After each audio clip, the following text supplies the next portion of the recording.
ಅಂತೂ ನನ್ನ ಕೈವಾಡ ಪ್ರಥಮ ಹಂತದಲ್ಲಿಯೇ ಸಿಕ್ಕು ಬಿದ್ದೇನೆ. ನಾ ಬಯಸಿದ ಬೇಟೆ ಇಷ್ಟು ಸುಲಭ ನನ್ನದಾಗುತ್ತದೆ ನೆನೆಸಿರಲಿಲ್ಲ. ಆಗಲೇ ರಂಭೆಯ ಪ್ರತಿರೂಪ ಧರಿಸಿದ ರಾಜಶ್ರೀಯ ಸಂಘ ಸುಖ ಬಯಸಲು ಹಾತುರಿಯುವನನ್ನ ಮನಕ್ಕೆ ಸ್ವಲ್ಪ ತಾಳ್ಮೆ ಹೇಳಿ ಅವಳು ಬಯಸಿದ ಜಗದೀಶನನ್ನು ಅವಳ ಬಲೆಗೆ ಹಾಕಿ ಆ ಬಲೆಗೆ ಹಚ್ಚಿ ನನ್ನ ನಡೆ ಹೂಡಿದರಾಯಿತು.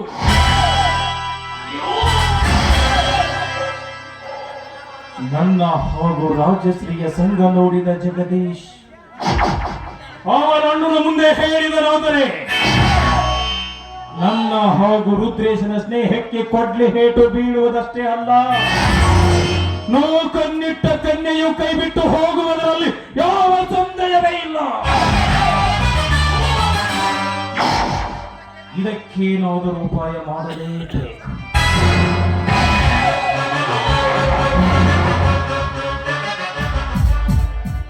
ಕರೆಕ್ಟ್. ಹಿಂದೆ ಈಗಲೇ ಈ ಕ್ಷಣವೇ ಆ ಜಗದೀಶನಿಗೆ ಹುಚ್ಚಿನ ಪುಡಿ ಕೊಟ್ಟು ಹುಚ್ಚು ಹಿಡಿಸಿದರೆ ಒಳಿತು. ವಿರೋಧಿತರೆ ಕೊಳೆತು ಹೋಗುವುದು ನನ್ನ ಭರವಸೆಯ ಮರ್ಮ.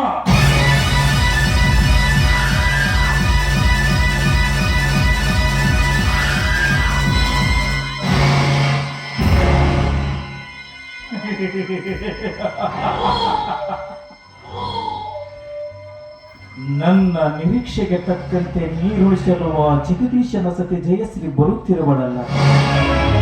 ಬರಲಿ ಬರಲಿ. ಅವಳೆದರು ಅವಳ ಗಂಡನ ವಿಷಯವಾಗಿ ಕಂಡಂತೆ ಹೇಳಿ ಅವಳೇ ನಂಬಿದ ಅವಳ ಮಾನನ್ನು ಬುಡ ಕಡಿದ ಮರೆದಂತೆ ಮಾಡಿ ಅವಳಿಂದಲೇ ಅವನ ಗಂಡನಿಗೆ ವಿಷ ಕುಡಿಸಿದರೆ ನನ್ನ ಮುಂದಿನ ಕಾರ್ಯಕ್ಕೆ ಜಯ.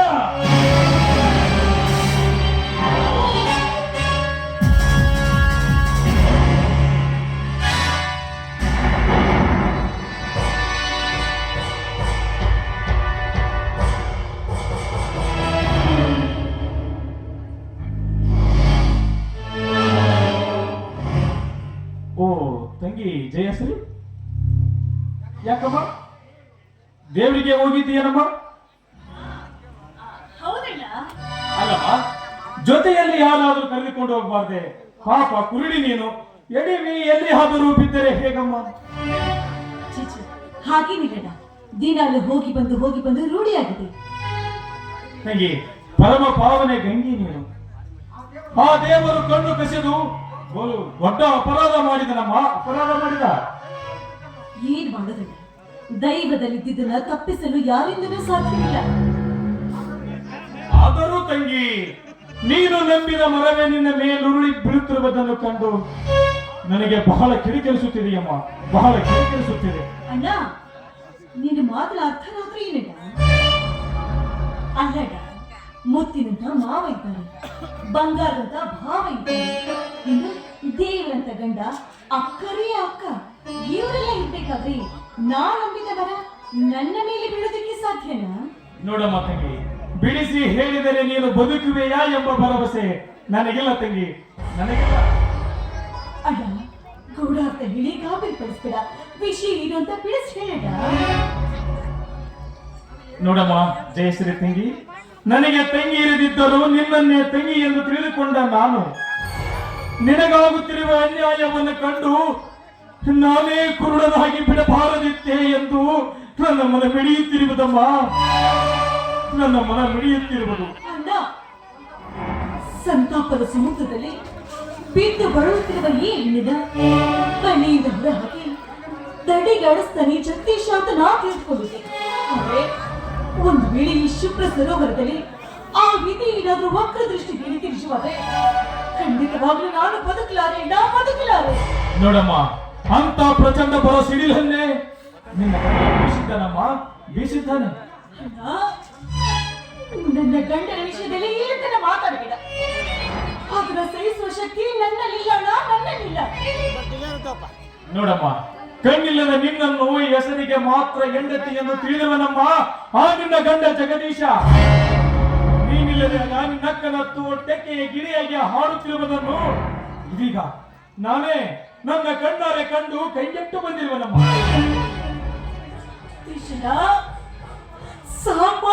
ಹೊಲಸು ಮಾತ್ರ ಇಲ್ಲ. ನನ್ನ ಬದುಕಿನಲ್ಲಿ ಪ್ರವೇಶದ ಶನಿ ದೂರ ಹೋದಾದ ನಾ ತಿಳಿದುಕೊಂಡಿದ್ದೆ. ಆದರೆ ಈಗ ನೀನು ಮತ್ತೆ ನನ್ನ ಪಾಲಿಗೆ ಶನಿಯಾಗಿ ಬಂದು ನನ್ನ ಪಾಲಿನಲ್ಲಿ ವಿಷ ಬೆರೆಸ್ಬೇಡ, ವಿಷ ಬೆರೆಸ್ಬೇಡ. ನೋಡಮ್ಮ, ದಿನನಿತ್ಯ ಸಾವಿರಾರು ರೋಗಿಗಳ ಸೇವೆ ಮಾಡಿ ಮುಕ್ತಿ ಪಡೆಯುತ್ತಿರುವ ಈ ಡಾಕ್ಟರನು ಖಂಡಿತ ದೇವರಾಣಿಯಾಗಿ ನಿನ್ನ ಬಾಳು ಕೂಡ ಮೇಲು ಮಾಡಬೇಕೆಂದು ಬಯಸಿಲ್ಲಮ್ಮ, ಬಯಸಿಲ್ಲ. ನನ್ನ ತಂಗಿಯನ್ನು ತಪ್ಪಲಿಯನ್ನಾಗಿ ಮಾಡಿ ಬೀದಿಗಟ್ಟುವ ಕುತಂತ್ರ ನಡೆಸಿದ ನಿನ್ನ ಗಂಡ ಹಾಗೂ ನಿನ್ನಕ್ಕನ ಕಠೋರ ನುಡಿಗಳನ್ನು ಕೇಳಿರುವನೆಂದೇ ನಿನಗೆ ಮುಂದಿನ ಮಾರ್ಗ ತೋರಿಸುವುದಕ್ಕಾಗಿ ಈ ವಿಷಯ ಹೇಳಿದನಮ್ಮ, ಮತ್ತೆ ಬೇರೆ ಯಾವುದಕ್ಕೂ ಅಲ್ಲ. ನಿನ್ನ ಕುಲದೇವರನ್ನೇ ಆಡಿ ಮಾಡಿ ಮಾತು ಸತ್ಯನಾ? ಸುಳ್ಳು ಹೇಳಿದರೆ ಮಹಾರೋಗ ಹತ್ತಿ ಕೊಳೆತು ಹೋಗಲಪ್ಪ ಈ ಡಾಕ್ಟರ್ನ ದೇಹ. ನಿನ್ನನ್ನು ಕೈ ಹಿಡಿದಂತೆ ನಟನೆ ಮಾಡಿ ನೀನು ಗರ್ಭಿಣಿಯಾದಾಗ ನಿನ್ನಕ್ಕನ ದೇಹವನ್ನು ಆಶಿಸಿ ಆಡುತ್ತಿರುವ ಆ ನಿನ್ನ ಗಂಡ ಹಾಗೂ ನಿನ್ನಕ್ಕನಿಗೆ ಚೆನ್ನಾಗಿ ಬುದ್ಧಿ ಕಲಿಸುತ್ತದೆ. ಆದ್ರೆ ನೀನು ಸ್ವಲ್ಪ ಸಹಕರಿಸಬೇಕಮ್ಮ, ಸಹಕರಿಸಬೇಕು.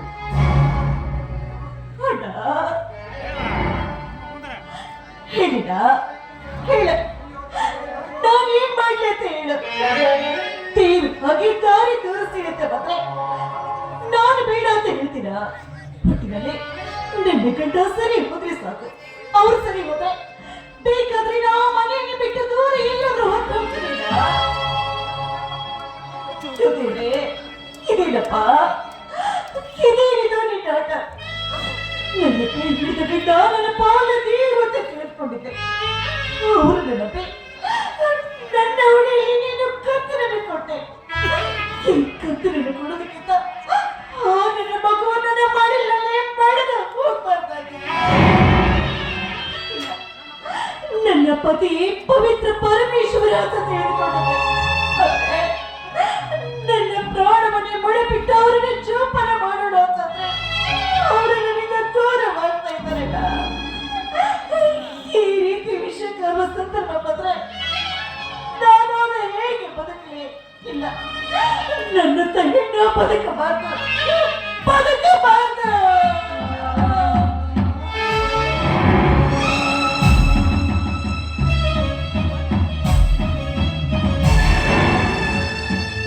ಜಯಶ್ರೀ, ನಿನ್ನ ಹಳು ಕಂಡು ನನ್ನ ಕರಳು ಕಸಿವಿಸಿಕೊಳ್ಳುತ್ತದೆ. ನೋಡಮ್ಮ, ನಿಜವಾಗಿಯೂ ನಿನ್ನಣ್ಣನೇ ನಾನಾಗಿದ್ದರೆ ನಿನ್ನ ಗಂಡ ಹಾಗೂ ನಿನ್ನ ಕರೆಗೆ ಚೆನ್ನಾಗಿ ಬುದ್ಧಿ ಕಲಿಸುತ್ತೇನೆ. ಆದ್ರೆ ನೀನು ಸ್ವಲ್ಪ ಸಹಕರಿಸಬೇಕಮ್ಮ, ನನಗೆ ಸಹಕರಿಸಬೇಕು. ನನ್ನ ಬಾಳಗೆ ಬಿದ್ದ ಬೆಂಕಿನ ಸರಿಸ್ತೀನಿ ಅಂತ ಬಂದಿದ್ದೀಯ. ನೀನೇ ನನ್ನ ಪಾಲ ದೇವರು ಅಂತ ತಿಳ್ಕೊಳ್ತೀನಿ. ಹೀಗಂತ ಮಾಡಿ ಆ ಭಗವಂತ ನನಗೆ ಒಳ್ಳೆಯದನ್ನು ಮಾಡಲಿ. ಹೇಳ, ನೀನೇ ನನಗೆ ಕೈ ಹಿಡಿದು ಒಳ್ಳೆ ಮಾರ್ಗವನ್ನು ತೋರಿಸ್ಬೇಕು. ಹೇಳ, ನಾನೇನ್ ಮಾಡ್ಲಿ ಅಂತ ಹೇಳು. ನೋಡಮ್ಮ ತಂಗಿ ಜಯಶ್ರೀ, ನನ್ನ ಹತ್ತಿರ ಒಂದು ದಿವ್ಯ ಔಷಧಿ ಇರಬಹುದು. ಅದನ್ನು ನೀರಿನಲ್ಲಾಗಲಿ ಹಾಲಿನಲ್ಲಾಗಲಿ ಕುಡಿಸಿ ನಿನ್ನ ಗಂಡನಿಗೆ ಕುಡಿಸಿದರೆ ತೀರಿಯೇ ಹೋಯಿತು. ನಿನ್ನಕ್ಕನ ಮೇಲಿರುವ ಮನರ ಅನುರಾಗ ತನ್ನಷ್ಟಕ್ಕೆ ತಾನೇ ತಿರುಗಿ ಅಕ್ಕ ನಿನ್ನ ಜೊತೆ ಮಂದಹಾಸದಿಂದ ಬಾಳು ಸಾಗಿಸುತ್ತಾನೆ. ಕೊಡೋಣ, ಔಷಧಿನ ಮೊದಲು ಕೊಡು. ನನ್ನ ಗಂಡನಿಗೆ ಕುಡಿಸಿ ಅವರು ಚಂಚಲವಾದ ಕನಸನ್ನ ನನ್ನಡಿಗೆ ಸೆಳೆದುಕೊಳ್ತೇನೆ. ಆ ರೀತಿ ಅವರಾದ್ರೆ ಸಾಕು. ಆ ಮನೆಯನ್ನು ಬಿಟ್ಟು ದೂರ ಎಲ್ಲಿಯಾದ್ರೂ ಹೋಗ್ಬಿಡ್ತೀನಿ. ಕೊಡೋಣ ಔಷಧಿನ. ನೋಡಮ್ಮ, ಔಷಧಿಯನ್ನು ಹೇಗೆ ಕೊಡಬೇಕೆಂದು ಚೆನ್ನಾಗಿ ಪಾಠ ಹೇಳಿಕೊಡುತ್ತೇನೆ, ಚೆನ್ನಾಗಿ ಕೇಳು. ಒಂದು ಗ್ಲಾಸ್ ನೀರಿನಲ್ಲಿ ಈಗ ಸದ್ಯ ಮನೆಗೆ ಹೋದವಳೆ ಈ ಔಷಧಿಯನ್ನು ಬೆರೆಸಿಟ್ಟುಕೊಡು. ನಿನ್ನ ಗಂಡ ಬಂದಾಗ ಈ ವಿಷಯವನ್ನು ಸ್ವಲ್ಪ ಪ್ರಶ್ನಿಸು. ಅವನು ನಾನು ಹಾಗೆ ಮಾಡಿಲ್ಲ ಜಯಶ್ರೀ, ದೇವರಾಣಿ ದಿಂಡ್ರಾಣಿ ಅಂತ ಅವನ ನಟನೆ ಮಾಡುತ್ತಾನೆ. ಆಗ ನೀನು ಆ ಗ್ಲಾಸ್ ಅನ್ನು ಅವನ ಮುಂದೆ ಹಿಡಿದು ಈ ಪವಿತ್ರ ಗಂಗಾ ಮಾತೆ ಆಣೆ ಮಾಡಿ ಕುಡಿದರೆ ಮಾತ್ರ ನಾನು ನಿನ್ನನ್ನು ನಂಬುತ್ತೇನೆ ಎಂದು ಖಂಡಿತವಾಗಿ ಹೇಳ್ಬಿಡಮ್ಮ. ಆಗ ನೋಡು ನಿನ್ನ ಪತಿರಾಯ ಮಗುವಿನಂತೆ ನಿನ್ನ ತೋಟಕ್ಕೆಯಲ್ಲಿ ಲೋಲಾಡುತ್ತಾನೆ.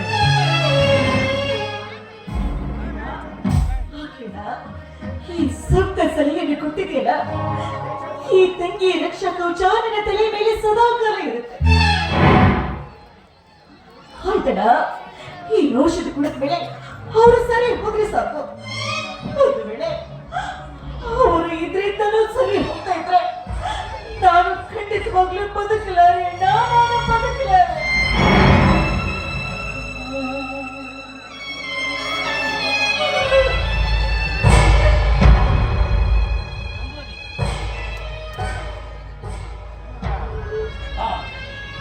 ಜಯಶ್ರೀ, ಜಯ, ಯಾಕೆ ಜಯ ಒಬ್ಳೆ ನಿಂತ್ಕೊಂಡು ಕಣ್ಣೀರು ಹಾಕ್ತಾ ಇದೆಯಲ್ಲ, ಏನಾಯ್ತೆ?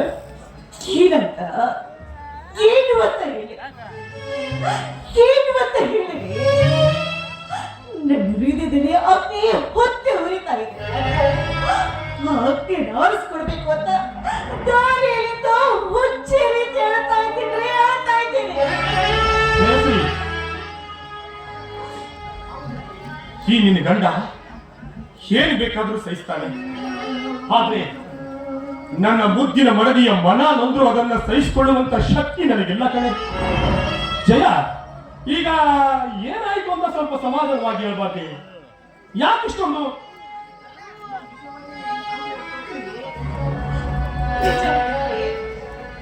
ಸತ್ಯವಾಗ್ಮೇಲೆ ನೀವು ನಿಜವಾಗ್ಲೂ ಈ ಕುರುಡಿಯ ಬಾಳನ್ನು ಉತ್ತರಿಸಬೇಕು ಅಂತ ನನ್ನ ಕುರುಡಿಗೆ ಮಾಂಗಲ್ಯವನ್ನು ಕಟ್ಟಿದ್ದು, ಅಥವಾ ಕಟ್ಟಿಲ್ಲದವನ್ನ ಕಟ್ಟಿಕೊಂಡ್ರೆ ಕಂಡ ಹೆಣ್ಣು ಮಕ್ಕಳು ಚಕ್ಕದ ಮಾಡಿದ್ರು ಕೂಡ ಇವಳಿಗೆ ಏನು ಗೊತ್ತಾಗುತ್ತೆ ಅಂತ ನನ್ನನ್ನು ಮದುವೆ ಮಾಡಿಕೊಂಡ್ರು? ಹೇಳಿ ಸ್ವಾಮಿ, ಹೇಳಿ.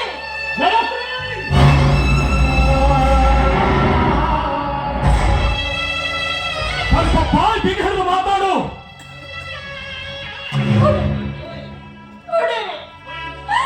ನನ್ನ ಕತ್ತನ ಹೆಚ್ಚಿಗೆ ನಾನು ಸಂತೋಷದಿಂದ ಮುತ್ತೈದೆ ಸಾಮಾನ್ಯವಾದ ನಾನು ಬದುಕಿದ್ದು ಕೂಡ ನನ್ನ ಗಂಡನನ್ನ ಮತ್ತೊಬ್ಬಳ ಉಳಿಗೆ ಬಗ್ಗೆ ಅದನ್ನು ನೋಡಿ ಸಹಿಸಿಕೊಳ್ಳುವಂತ ಶಕ್ತಿ ನನ್ನಲ್ಲಿಲ್ಲ ಸ್ವಾಮಿ, ನನ್ನಲ್ಲಿಲ್ಲ.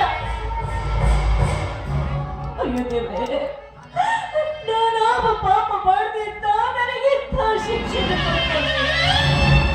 ಅಪ್ಪ.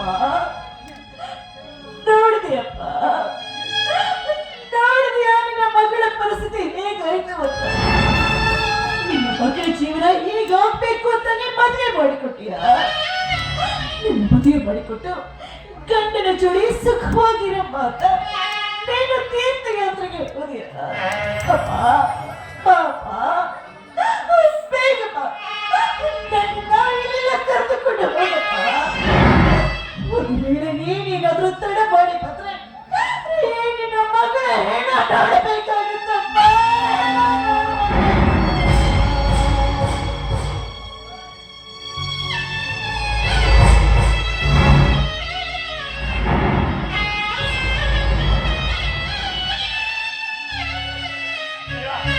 ನಿಂತ್ಕೋ ಜಯ, ಜಯ ನಿಂತ್ಕೋ ಜಯ.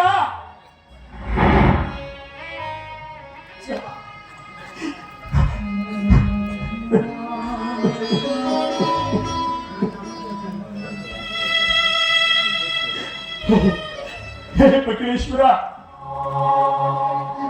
ಈ ಪ್ರಪಂಚದಲ್ಲಿ ನ್ಯಾಯವಾದಿಗಳಿಗೆ ನೆಲೆನೇ ಇಲ್ವೇನಪ್ಪ.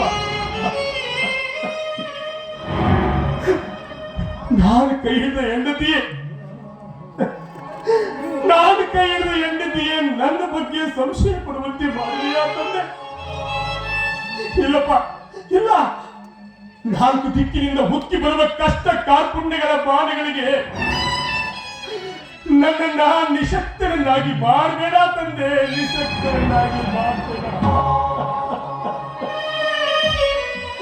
ಅಪ್ಪ, ಯಾವ ಪಾಪಿಯಿಂದ ಈ ನನ್ನ ಹೆಂಡತಿಯ ತಲೆಯಲ್ಲಿ ಇಲ್ಲ ಸಲ್ಲದ ವಿಷ ಬೀಜವನ್ನ ಬಿತ್ತಿರುವೆಯೋ, ಅವನಿಂದಲೇ ಅವನಿಗೆ ಬುದ್ಧಿ ಹೇಳುವಂತೆ ಮಾಡಿ ಈ ಪವಿತ್ರ ಜೀವಿಗಳನ್ನ ಒಂದು ಮಾಡು ತಂದೆ. ನಿನ್ನ ಕೈ ಮುಗಿದು ಬೇಡ್ಕೋತೀನಪ್ಪ. ಜಯ, ನಿನ್ನ ಜಯ.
ಜಯ, ನಮ್ಮಿಬ್ಬರ ಜೋಡಿ ಆ ರಾಮ ಸೀತೆಯಂತೆ ರಾಧಾಕೃಷ್ಣನಂತೆ ಅನ್ಯೋನ್ಯದ ಅಲೆಯಲ್ಲಿ ತೇಲುವ ಪವಿತ್ರ ಜೊತೆಗೆಂದು ಅಕ್ಕಪಕ್ಕದವರು ಹಾಡಿ ಅರಸುತ್ತಿರಬೇಕಾದ್ರೆ ಜಯ, ಅಭಾವ ವಿಷಚಂದು ನಿನ್ನ ತಲೆಯಲ್ಲಿ ಅವಿವೇಕದ ವಿಚಾರವನ್ನು ತುಂಬಿದ್ದಾನೆ.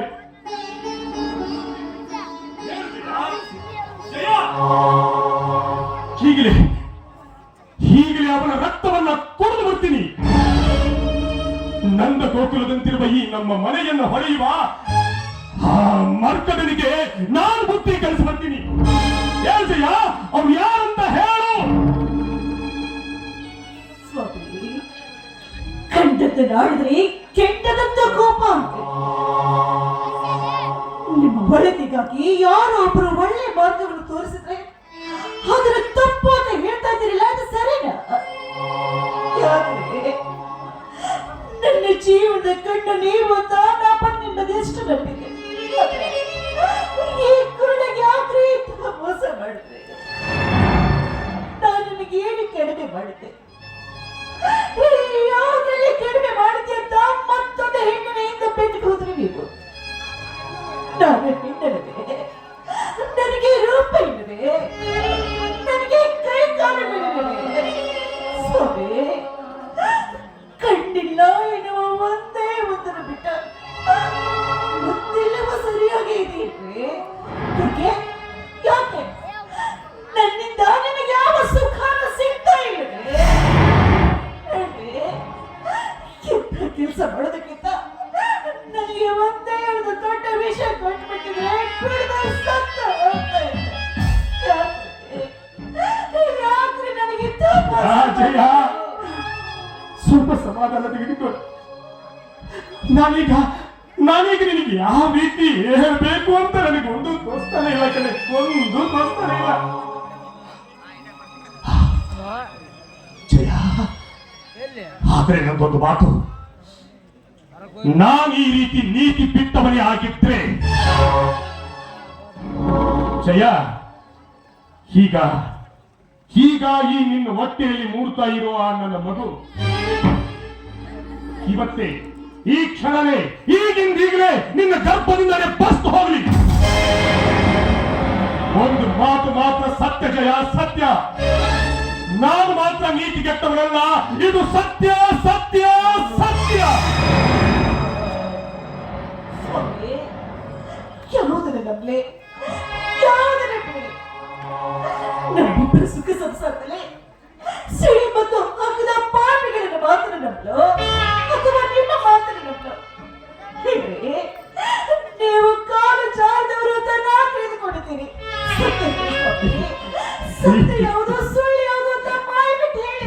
ಜಯ ಇಲ್ಲ. ಈ ನಿನ್ನ ಗಂಡ ಜಾರನಲ್ಲವೆಂಬುವುದೇ ಸತ್ಯ ಜಯ, ಸತ್ಯ. ಇದು ಗರ್ಭದಲ್ಲಿರೋ ಈ ಹಾಗಾದ್ರೆ ನೀವು ಹೇಳ್ತಾರೆ ಮಾತು ಸತ್ಯ ಅಂತ ಈ ಪವಿತ್ರವಾದ ಗಂಗಾ ಮಾತೆ ಸಾಕ್ಷಿಯಾಗಿ ಹೇಳಿ ಈ ನೀರಿನ ನೀವು ಸೇರಿಸಿ.